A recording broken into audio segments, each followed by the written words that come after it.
తమ అంతర్భాగమని చెప్తున్న చైనాకు అక్కడి ఎన్నికల ఫలితాలు తీవ్ర నిరాశను మిగిల్చాయని విశ్లేషకులు అంటున్నారు.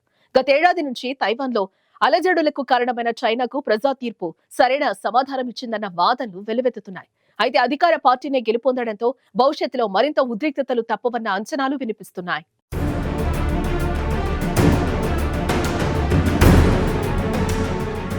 తైవాన్ తమ దేశంలో అంతర్భాగమని చైనా ఎప్పటి నుంచో చెబుతున్నదే. ఎప్పటికైనా మాతృభూమి పునరీకీకరణలో భాగంగా తైవాన్ను చైనాలో కలిపేయడమే లక్ష్యమని అధ్యక్షుడు షీ జిన్పింగ్ కూడా చెబుతూ ఉంటున్నారు. గడిచిన కొన్నేళ్లుగా చైనా బెదిరింపులు తారాస్థాయికి చేరాయి. ఈ నేపథ్యంలో తైవాన్ అధ్యక్ష ఎన్నికలో చైనాను చికాకు పెట్టే డెమోక్రటిక్ పీపుల్స్ పార్టీ అధ్యక్షుడు విలియం లై విజయం సాధించారు. ఆయన ప్రస్తుతం తైవాన్ ఉపాధ్యక్షుడిగా ఉన్నారు. డెమోక్రటిక్ పీపుల్స్ పార్టీకి ప్రత్యర్థి అయిన కుమింటాంగ్ పార్టీకి చెందిన హుయూ ఈ తన ఓటమిని అంగీకరించడంతో లై విజయం ఖరారైంది. ఇక విలియం లై 50 లక్షల ఓట్లు సాధించిన మొదటి అధ్యక్ష అభ్యర్థి అని స్థానిక మీడియా తెలిపింది. లై ఎప్పటి నుంచో చైనాను చికాకు పెడుతున్నారు. అందుకే చైనా ఆయన్ను సమస్యల సృష్టికర్తగా పిలుస్తోంది.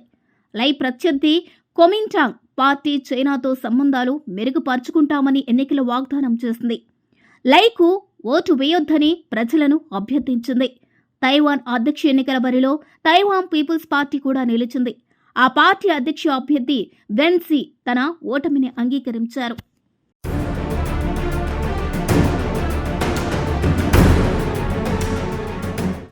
జనవరి 13న అధ్యక్ష ఎన్నికలతో పాటు తైవాన్ పార్లమెంటులోని 113 స్థానాలకు ఎన్నికలు జరిగాయి. తైవాన్ ఎదుర్కొంటున్న సమస్యల పరిష్కారానికి పార్టీలన్నీ కలిసికట్టుగా పనిచేయాలని లైతో తలపడి ఓడిపోయిన హుయూ ఈ పిలుపునిచ్చారు. ఎన్నికల్లో గెలిచాక విలియం లై ఆచితూచి మాట్లాడారు. తైవాన్ చైనా సంబంధాల విషయంలో చాలా జాగ్రత్తగా ఉంటామని ఆయన చెప్పుకొచ్చారు. పరస్పర గౌరవం ఆధారంగానే చైనాతో మాట్లాడతామని చెప్పారు. అయితే తైవాన్ స్వతంత్రం విషయంలో చైనా ఆయన్ను ఎప్పుడూ దోషిగానే చూస్తూ ఉంటుంది. తైవాన్ చైనా సంబంధాలపై ఆయనెప్పుడూ గట్టిగానే మాట్లాడేవారు.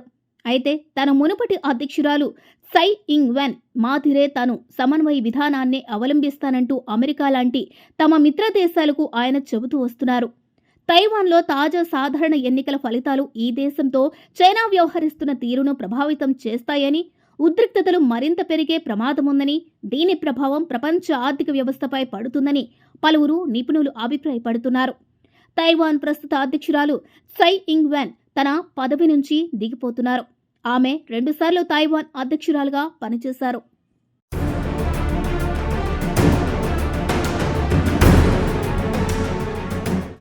రాజ్యాంగం ప్రకారం 2 సార్లకు మించి అధ్యక్ష స్థానాన్ని చేపట్టే వీల్లేదు. ఈమె పార్టీని చైనా పరిగణలోకి తీసుకునేది కాదు. కానీ ఈమె ప్రాతినిధ్యం వహిస్తున్న డెమోక్రటిక్ పీపుల్స్ పార్టీని మాత్రం విభజనవాదిగా చూస్తుంది. హుయూ ఈ కుమింటాంగ్ పార్టీ హూ ఓ మాజీ పోలీస్ అధికారి. 2022లో ఆయన తైవాన్ రాజధాని తైపే పొలిమేరల్లోని తైపే సిటీ మేయర్ పీఠాన్ని తేలికగా గెలుచుకున్నారు. ఆయనకు ఉదారవాది, సమర్థవంతమైన నాయకుడిగా పేరు ఉంది. చైనాతో బలమైన బంధాలు, ఆ దేశంలో కలిసిపోవడంపై పనిచేసే పాన్ బ్లూ సంకీర్ణానికి ఆయన నాయకుడిగా ఉన్నారు. ఆయన యథాతథ స్థితికి కట్టుబడి ఉంటానని చెప్పారు. అంటే తైవాన్ను స్వతంత్ర దేశంగానే ప్రకటించడం లేదా చైనాతో ఏకీకరణ గురించి మాట్లాడనని తెలిపారు.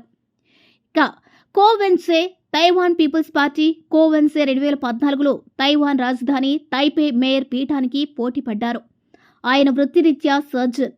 ఆయన 2019లో తైవాన్ పీపుల్స్ పార్టీని స్థాపించారు.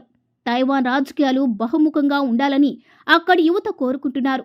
కొంతకాలంగా డీపీపీ, కేఎంటీ మధ్య రాజకీయాలు నడవడంతో కీలక సమస్యలు పరిష్కారానికి నోచుకోవడం లేదని ఎక్కువ మంది ప్రజలు భావిస్తున్నారు.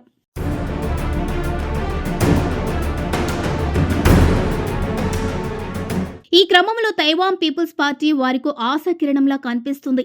అందుకే ఆ పార్టీ వ్యవస్థాపకుడు కోవెన్సేకు యువత సహా తైవాన్ ఓటర్లలో దాదాపు 3వ వంతు ఓటు వేశారు. ఎవరు మెజారిటీ సీట్లు గెలుచుకొని పార్లమెంటులో టీపీపీ 8 పార్లమెంటు స్థానాలు గెలుచుకుంది. అధ్యక్ష పోటీలో అట్టడిగిన నిలిచిన కోవెన్ తైవాన్ రాజకీయాలను మలుపు తిప్పే నేతగా నిలుస్తారంటూ పరిశీలకులు చెబుతున్నారు. ఇక తాజా ఎన్నికల్లో తైవాన్ పీపుల్స్ పార్టీకి వచ్చిన ఓట్లు ఆ పార్టీ సామర్థ్యం భవిష్యత్తులో తైవాన్ రాజకీయాల్లో బహుళతత్వం ప్రాధాన్యాన్ని సూచిస్తుంది. ముఖ్యంగా తైవాన్ యువత ఈ బహుళత్వాన్ని కోరుకుంటుంది.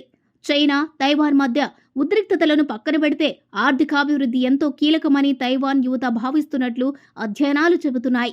ఇక national science and technology council 2023లో జరిపిన ఓ అధ్యయనంలో 34.2% మంది ప్రజలు ఆర్థికాభివృద్ధి ఎంతో ముఖ్యమైనదని, ఆ తరువాత వచ్చే అధ్యక్షుడు ఆ సమస్యను పరిష్కరించాలని కోరుతున్నారు.